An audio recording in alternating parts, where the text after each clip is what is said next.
നമസ്കാരം. Raf talk ഫുട്ബോളിലേക്ക് അവർക്കും സ്വന്തം ട്വിസ്റ്റ് എന്ന് പറഞ്ഞാൽ ഇതൊക്കെയാണ് ട്വിസ്റ്റ്. ആദ്യം ഒരു ഗോളിന് പുറകെ പോയതാണ്. എന്നിട്ട് 90-ാമത്തെ മിനിറ്റിൽ ആ ഗോൾ മടക്കിയടിച്ച് സമനില പിടിച്ചതാണ്. എന്നിട്ട് തൊട്ടു പിന്നാലെ വീണ്ടും ഓൺ ഗോൾ അടിക്കുന്നു, കളി തോൽക്കുന്നു.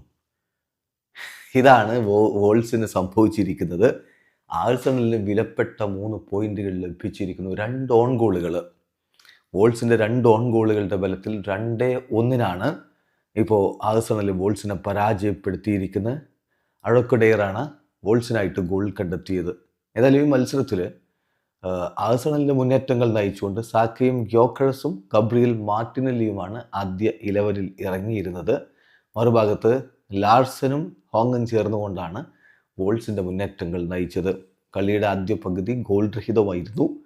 പിന്നീട് രണ്ടാം പകുതിയിൽ 70-ാമത്തെ മിനിറ്റിലാണ് ജോൺസ്റ്റൻ്റെ ഓൺ ഗോൾ പിറക്കുന്നത്. ആഴ്സണൽ ലീഡ് എടുക്കുന്നു. ആ ഗോള് മടക്കാനുള്ള ശ്രമം വോൾസും നടത്തുന്നു. ലീഡ് വർദ്ധിപ്പിക്കാൻ ആഴ്സണലും ശ്രമങ്ങൾ നടത്തി. അങ്ങനെ 90-ാമത്തെ മിനിറ്റിലാണ് അർക്കോഡെയറിലൂടെ വോൾസ് ഗോൾ മടക്കി സമനില പിടിക്കുന്നത്. ഒരു പോയിന്റും കൊണ്ട് എമിറേറ്റ്സിൽ നിന്നും മടങ്ങാമെന്ന് കരുതിയെങ്കിൽ തെറ്റി. തൊട്ടു പിന്നാലെ അടുത്ത ഓൺ ഗോൾ പിറക്കുന്നു.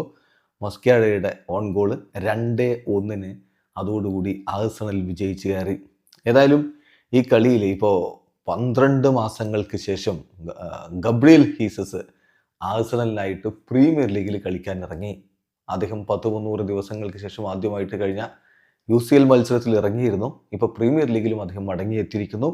ഗ്യോക്കറസിനെ പിൻവലിച്ചുകൊണ്ട് 81-ാമത്തെ മിനിറ്റിൽ ഗബ്രിയൽ ഹീസസ് കളിക്കളത്തിലേക്ക് വന്നു. ഏതായാലും മത്സരം 2-1 വിജയിച്ചതോടെ, എങ്ങനെയാണെങ്കിലും ആഴ്സണൽ വിജയിച്ചു, അവരുടെ വിജയക്കുതിപ്പ് തുടരുകയാണ്. വിജയിച്ചതോടെ 16 കളികളിൽ നിന്ന് 36 പോയിന്റുമായിട്ട് പ്രീമിയർ ലീഗിൽ ആഴ്സണലിൻ്റെ 1-ാം സ്ഥാനത്തുള്ള കുതിപ്പ് തുടരുകയാണ്. വീഡിയോ അവസാനിക്കുന്ന ഫുട്ബോൾ ലോകത്ത് കൂടുതൽ വിശേഷങ്ങളുമായി റാഫ് ടോക്സ് വീണ്ടും എത്താം.